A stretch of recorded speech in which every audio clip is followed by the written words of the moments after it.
Most of your views on Etsy probably aren't coming from search anymore, and most sellers don't realize what's actually showing their listings.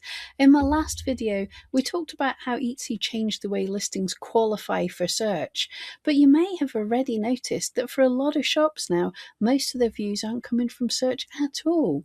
Etsy actually has more systems designed to help buyers discover products, not just that search algorithm. And if you really want to know how to succeed on Etsy now, it's no longer enough to only understand how keyword search works. You also need to understand how the other discovery systems work too. To help explain that, I found another engineering article from Etsy's own search and recommendations team, where they say, we've developed applications like visual search and visually similar recommendations. In this video, I'm going to show you what those systems are, how they decide which listings get shown, and what that means for your shop, even when nobody's typing anything into the search bar. So once you realize that Etsy is using more than just search to help buyers find products, the next question is, what actually powers those other discovery systems? This is where that second Etsy engineering article becomes really useful, because Etsy says, we've developed applications like visual search and visually similar recommendations. That tells us two very important things. First, Etsy is deliberately building ways for buyers to discover products without typing anything.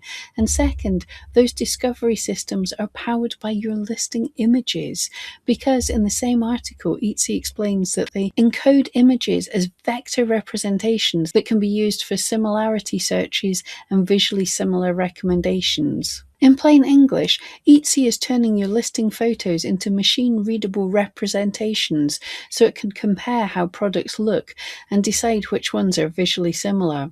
It's not just about your title or your tags, it's about how your product looks. And the reason this matters for sellers is that means now your images are part of how Etsy decides what gets shown to buyers when they're browsing, not just when they're searching. So let's quickly separate the two things Etsy mentions, because they are easy to mix up. In the article, Etsy says they've built visual search and visually similar recommendations. There's two different systems. Visual search is when a buyer actively uses an image to search, for example by uploading a photo or tapping on a visual search option, and Etsy tries to find listings that look similar to that image. Visually similar recommendations are different. Etsy is showing this on the app, where it's showing an image and saying find something similar, but there's other places that Etsy could be using this as well. A little speculation on my part, but based on how other search engines operate. So it's those places where Etsy automatically shows buyers items that look similar to the listings they're viewing. So within a listing, and the important part here is that in both cases, Etsy's using the images themselves to decide what's similar.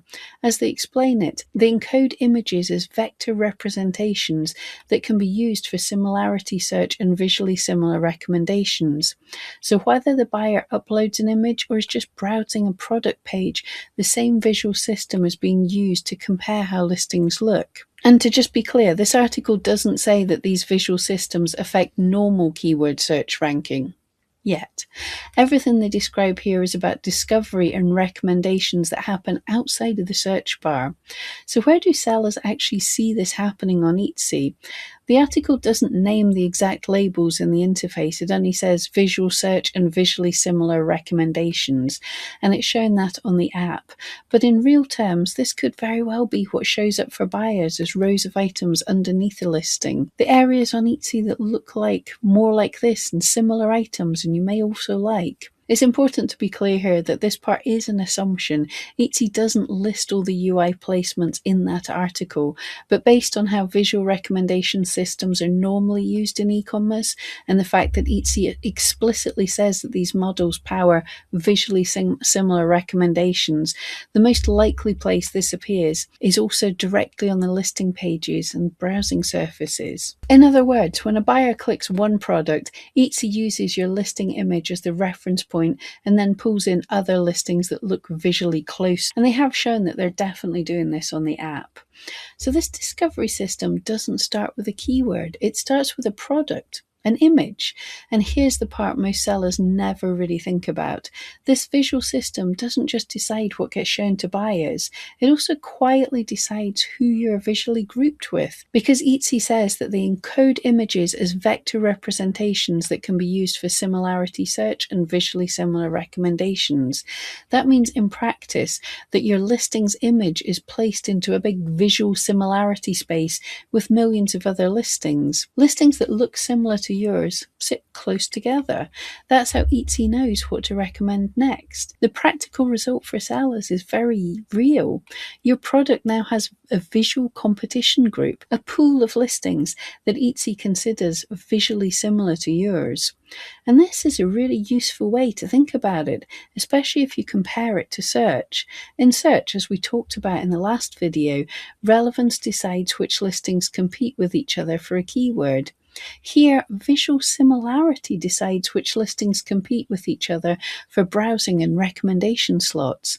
And there's one really important thing here I want to clear up. The system's not designed to hide your listings if they look similar to someone else's. In the article, Etsy is very explicit about what these image systems are for.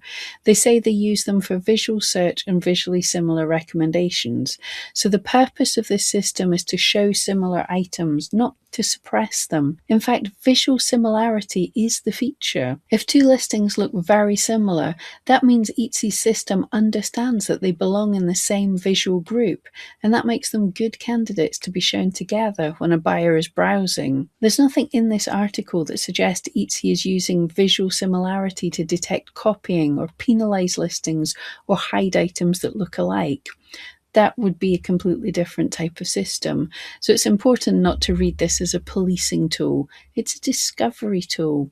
But Etsy have said before that they don't want identical listings multiple times on the front page, and it is illegal to just copy other people's photos. So I very strongly want to say that I'm not suggesting we want to copy other people's images. So a really natural question after all of this is, does this mean your listings will now affect where you rank in normal Etsy search as well? And this is where we need to be very precise. In this article, Etsy only says that these image representations are used for visual search and visually similar recommendations. They don't say that this visual system is used to rank listings when someone types a keyword into the search bar. So based on this article alone, we can't say that your photos directly affect your keyword rankings. However, in the separate article about search relevance that I covered last, Etsy does say that their matching system looks at listing features including title, images, text, description, attributes, variations, and extracted entities. So images are clearly being used in a supporting signal when Etsy decides whether a listing matches a search. But that's a relevance system, and this visual recommendation system are described as two different things. This part's another assumption. It's likely that Etsy has one visual system designed for discovery and recommendations, and another relevance system for search that can also take image signals into account. So the safe takeaway is this. Your images now influence how your listings are shown to buyers outside of search, and they may also support how Etsy understands your listings inside search. But this article is specifically about discovery, not about ranking. So what does this actually change for you as a seller? The biggest shift is that your images now communicate meaning to Etsy, not just the buyers. Because of this, Etsy says they encode images as vector representations that can be used for similarity search and visually similar recommendations. That means your photos are no longer only there to convince someone to click. They're also being used to decide what your product looks most similar to and where it belongs in Etsy's browsing and recommendation systems. So the practical mindset change is very similar to what we talked about in the last video with keywords. Just like your titles and attributes now need to clearly communicate that one main product and one main intent, your images now need to clearly communicate one main product visually. It's not about making your photos more artistic or more styled. It's about making your product visually unambiguous. If your main image contains multiple products, heavy props, text overlay, or styling that distracts from what you actually sell, it may become harder for Etsy's system to confidently understand what it should be compared to. There's also one mistake I think a lot of sellers are likely to make after hearing this. They'll assume because Etsy is using images for discovery, the goal is to make their photos stand out more. But standing out visually is not the same as being clearly understood visually. This system isn't looking for the most creative photo, it's looking for the most accurate visual signal of what the product actually is. So, just like with keywords, where repeating lots of different phrases can make your listing harder to understand, overstyled, cluttered, or ambiguous photos can make your product harder for Etsy's visual system to classify and compare. Clear beats clever, and I am heavily assuming here. It also means if a certain style of photography is working well in your niche, then it's likely Etsy will be recommending listings with a similar style. If the top sellers are on a clear white background and you're zany and colourful, I do fear there's less chance for your listings to be shown within other people's listings. Really sadly, individuality may not stand out in this case. Finally, here's the real takeaway from this. Etsy is no longer relying only on words to connect buyers and products. They've very clearly said that they now use your images to power visual search and visually similar recommendations. So discovery on Etsy now works in two parallel ways. Search still connects buyers to listing using language and meaning, but browsing and recommendations connect buyers to listings using how products look. And just like in the last video, where good SEO now means clearly communicating what your product is in text, good discovery now also means clearly communicating what your product is visually. Your photos are no longer just about conversion, they're part of how Etsy decides where your listing belongs in its wider discovery system. Search isn't the only gateway for discovery, and understanding that gives you a real advantage.